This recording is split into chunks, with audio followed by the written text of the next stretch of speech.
so when I turned 23, I became a Christian and I'm a God girl. And I remember just having enough. I'm like, I can't do this anymore. I am so tired of people talking across me. Every time I would even attempt to say something, someone would cut me off. So I believe that what I had to say wasn't important. So why even Mm-hmm. talk at all? They're Mm-hmm. not going to listen anyway. I'm being joked, I'm being bullied. All these things were happening to me because I lost my voice, but I didn't realize in that moment that that 6-year-old decision was not necessarily a good, at the moment was a good decision, but Right.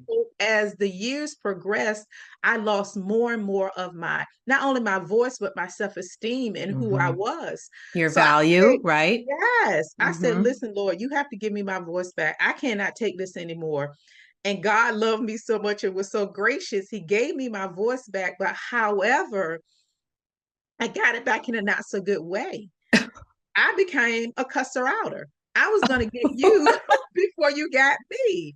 That I pressure cooker, that I'm Yes, holding in for for all those years. 18 years, that's all Mm-hmm. I encountered was people talking across me, mistreating me and bullying me and all that. So I'm like, I got my voice back. I'm gonna get you before you got me. And I was cussing people out.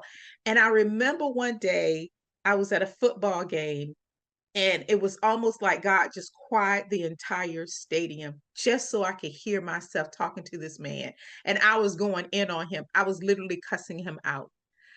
And I heard myself. That was the first Wow. time that I ever really heard myself in the way that I was using my voice.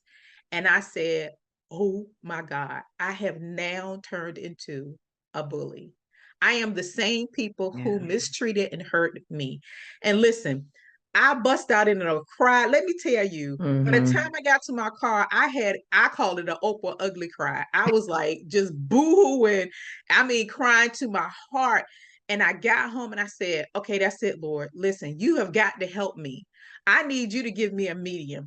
Now, I'm not going to say God gave me a whole medium because you catch anybody on a bad day and God forbid what would come out of their mouth. Traffic alone would make you just That's do me. something different. But what I'm saying is what God did for me, he made me aware of it so that now Mm-hmm. I I fight and try not to be the cusser outer. But I definitely do not want to go back to being the non-talker.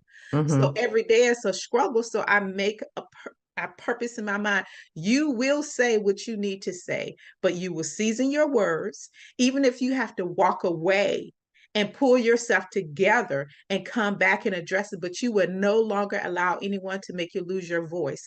And I'm like, thank you, God, for giving me that. But every day it's a constant because it's easy for me to be the cusser outer. She was with me for 18 years. It's Right. easy for me to go back to the non-talker because it was a part of me. So every day is a conscious effort. When I'm Mm-hmm. having conversations with people, if somebody says something I don't like, I have a choice. I can choose to say what I need to say in a way that they will receive it. I can choose to cuss them out. I can choose not to say anything, but I have a choice and I choose to use my voice to say what I need to say. So that is my story, a part of it. And then God had a sense of humor, wanted me to be a storyteller, have a podcast, help people. I'm like, you got your voice back and now you're going to use it.